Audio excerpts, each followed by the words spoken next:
I will say this, the Super D was an antiquated engine as far as I was concerned, because they were all when I started. And of course, of a preference, you'd sooner have had a 5 or a Class 8 of the two. But the Northwest men didn't have a lot of problems with the Super D because they got used to them. The difference was that it was a straight firebox and the bars were very, very close. And of course, they were more superheated with them. Each class of engine demanded that it should be fired in the way that it would steam. Midland engines had to have a big fire under the door. The back corners had to be kept filled, and you didn't throw coal to the front. You let the blast on a 3F and a 4F, the blast took the coal off the end of your shovel, and all you did was guide and keep these back corners and under the door full. LNWR engines wanted a completely flat fire, quite different. A Derby engine had to have a well burnt through fire. Everything had to be just right. When you prepared those engines in the morning, the first job you did was knock your fire about and cobble them up under the door before you did anything else, because you only got 45 minutes preparation, and that time was needed to start and get that fire burning through. You didn't have to do that with a D.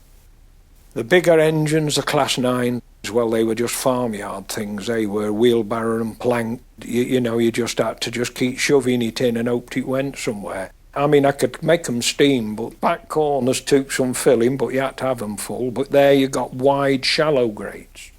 You got Class 8s with long, deeper, narrow grates. All the Stanier engines worked on exactly the same principle as the Derby engines as far as fire under the door was concerned. Once you got a big fire built up in the back corners and under the door, you could generally manage anything. But if you let your fire go in the corners and under the door, you were doomed.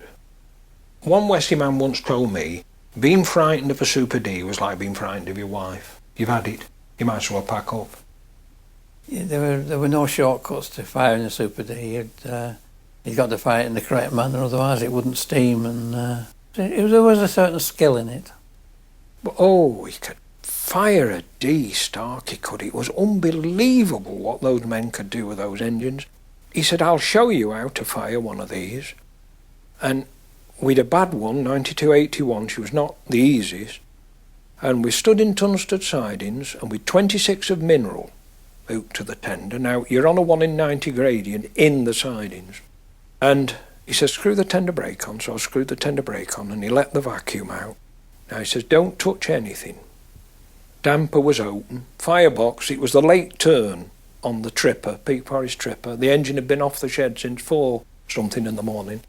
And the fire was lots of red with lumps of grey clinker stuck up in it and ash. And they gave us the tip to leave, and with £140 of steam. He opened the regulator, and when he got it as he wanted it, took the tender brake off, and this thing heaved forward. And he got down, and he put 3 shovelfuls down each side and shut the door. No blower, just rolled off the chimney between each chuff.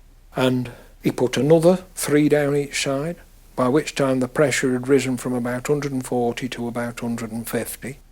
And by the time he put the 3rd round on, she was blowing off. Now when you look at that, the engine was cold, the fire was dirty, and it was more ash than fire, but that it was white in that firebox. Now, he says, that's how you start a D. No blowing off, no poking, no prodding.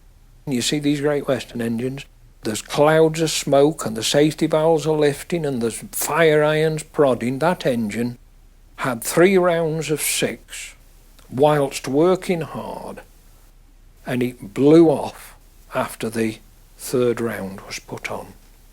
Put your injector on now, he said, and give it another round before you go into Tunstead Tunnel. And I thought to myself, no wonder they could stand in sidings and on goods lines with engines that looked dead. And next news, it only took a few beats and a few shovelfuls of coal and the pressure gauge used to go up. They were terrific, Wessie engines were, for that. But I didn't get it right on my first day, I'm afraid. The steam locomotive is almost human. It speaks to you. If you do something wrong with it, it'll tell you you're not doing it right. The engines were like women. Some were good and some were a bit indifferent. And It'll give you a good time if you treat it right. And if they didn't steam very well, you've got your problem. But you never let them show to anybody else.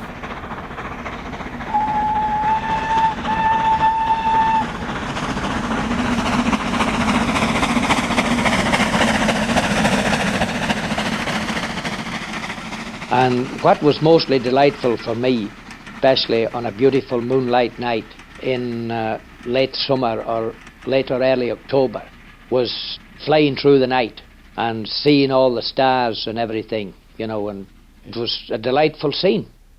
When I actually got on the footplate, you know, I was extremely proud to be there.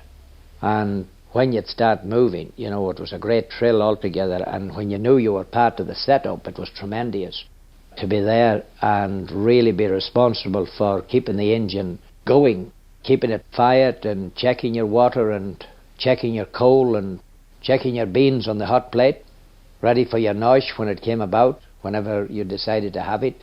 Most of the time you would have your food while you were in transit, going from A to B. And then cooking your breakfast. Put the shovel on the fire, hose it down, dry it off with a bit of newspaper. Put your bacon, eggs, sausage, mushrooms, yes. And the old brew can on above the box. Bit of food. Made a drink and left it up there. You can take it out and you can cut the tea with a knife. Stew to hell.